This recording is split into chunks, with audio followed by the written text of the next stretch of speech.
প্রধানমন্ত্রী নরেন্দ্র মোদীর স্বর্গবাসী মাকে নিয়ে কুরুচিকর মন্তব্য করার জন্য রাহুল গান্ধী ও আরজেডির নেতার ক্ষমা চাওয়া উচিত। শুক্রবার এক অনুষ্ঠান শেষে সংবাদ মাধ্যমের মুখোমুখি হয় সম্প্রতি এক সমাবেশে প্রধানমন্ত্রী স্বর্গীয় মাকে নিয়ে কংগ্রেস ও আরজেডির নেতার করা অশালীন মন্তব্যের তীব্র নিন্দা জানান মুখ্যমন্ত্রী প্রফেসর ডক্টর মানিক সাহা।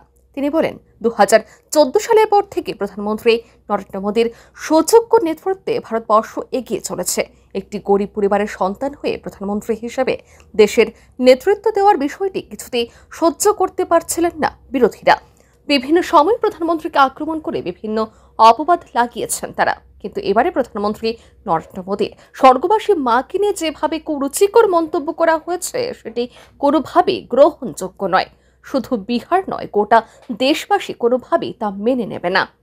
মুখ্যমন্ত্রী আরও বলেন, দলীয় নেতৃত্বরা যেভাবে চলেন সেভাবেই কর্মীরাও পরিচালিত হন। একজন দলনেতা হয়ে রাহুল গান্ধী যদি এ ধরনের মন্তব্য করেন তাহলে তার দলের কর্মীরাও এ ধরনের অশালীন আচরণ করতে দ্বিধা বোধ করবেন না। বিরোধী দলনেতার এ ধরনের মন্তব্যের তীব্র প্রতিবাদ জানিয়ে অবিলম্বে কংগ্রেস এবং আরজেডির নেতার ক্ষমা চাওয়ার দাবি জানান মুখ্যমন্ত্রী প্রফেসর ডক্টর মানিক সাহা। এরকম একটা গরিব ফ্যামিলির থেকে প্রধানমন্ত্রী হয়েছেন, সেটা কিন্তু এই যারা বিরোধী দলের যে কংগ্রেস এবং এই আরজেডি তারা কিন্তু এদের সহ্য হচ্ছিল, হজম হচ্ছিল।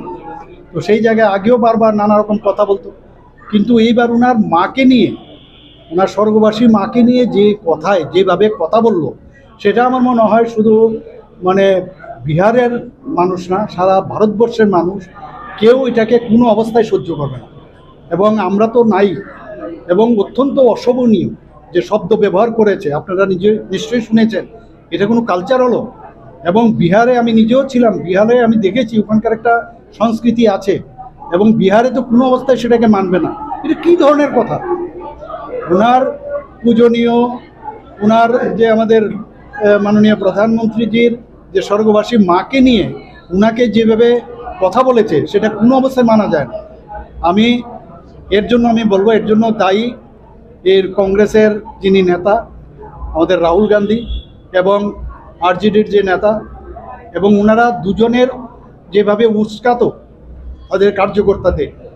আমি যেভাবে চলবো সেভাবে কার্যকর্তারাও কিন্তু সেভাবে চলবে, এবং তারা যেভাবে ওনাদেরকে উত্তেজিত করেছে তাদের কারণেই, তাদের ভাষাটাই তাদের যে মনের কথা তাদের মাধ্যমে প্রকাশ হয়েছে। আমি এর তীব্র আমি এদের বিরুদ্ধে আমি কথা বলবো যে ওনারা ইমিডিয়েটলি যাতে এই কথাগুলোর জন্য তাদের মাপ চাইতে হবে। এবং আমি বলবো যে আমরা ত্রিপুরাবাসীর তরফ থেকে এটাকে অত্যন্তভাবে নিন্দা করি।